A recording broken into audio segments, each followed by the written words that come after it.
Guys, ito na naman tayo. Magluluto tayo ng aking ulam. Siyempre, lagi ko lang ulam. Kasi yung alaga ko, limited na lang yung kinakain niya dahil matanda na. Mahirap na, baka mabilaukan. So, mostly pag nagluluto ako, mostly sa akin na lang.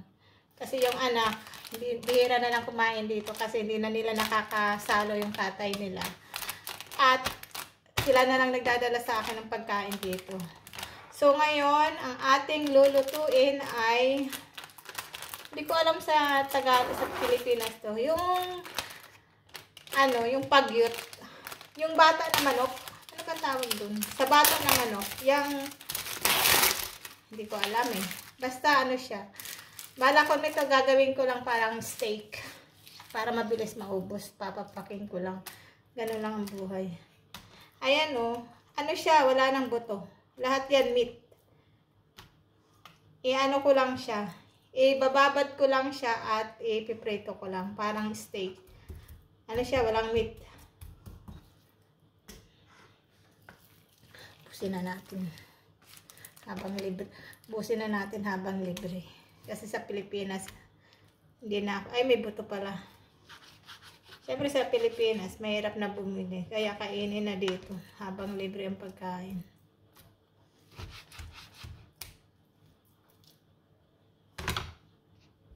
Ang mahal pala ng kilo nito, 90 shekel. 90 times 15. Mga 1,400 pesos. Ang mahal pala ng kilo nito.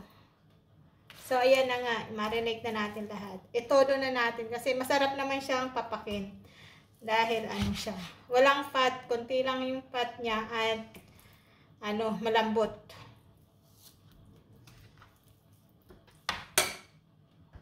So, ito na nga. Mag-marinate na tayo. Mayroon tayong lemon.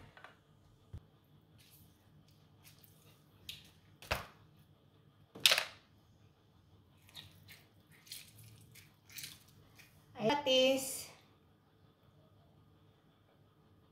Siyempre, hindi na kasya. Maglagay tayo ng paprika. Tsaka, spices na galing ng Japan. Pasalubong ng anak.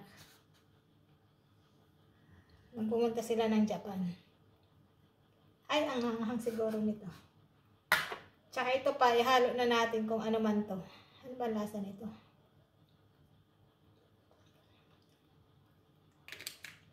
Ay, panghang. Panghang. Tsaka syempre, paminta.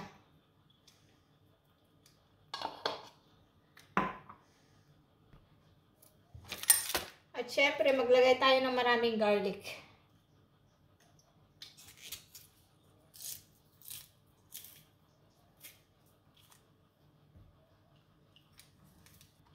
So, yan na nga yung garlic natin. Since overloaded siya, ilipat na natin. Overloaded. So, ito, ipiprito na natin ngayon yung minarinate natin kahapon na pagyut. Kasi dapat ulam ko siya kahapon.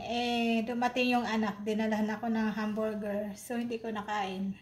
Ngayon ko pa lang siya ipiprito. So,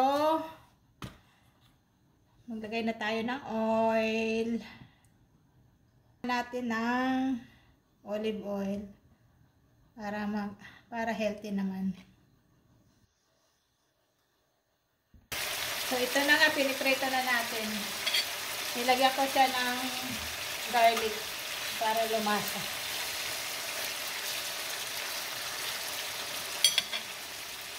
Maraming sibuyas, no?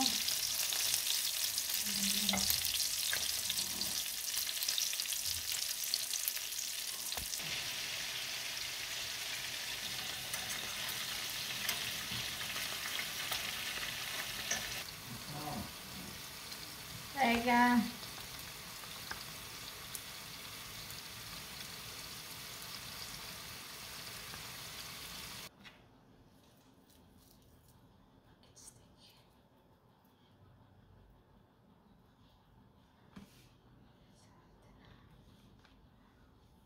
Aray ko. Lagay na natin yung ating overload na sibuyas. Bahala na. Masarap naman yan. Matamis naman yan. At saka healthy yan. Antioxidant. Free from cancer.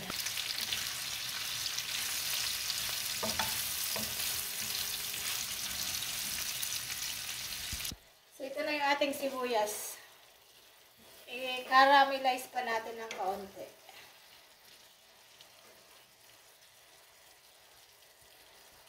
Pinag-isapan ko kung ilalagay ko to dito o ilalagay ko siya on top. Pero parang gusto ko ilagay ko siya on top. Lagay na natin.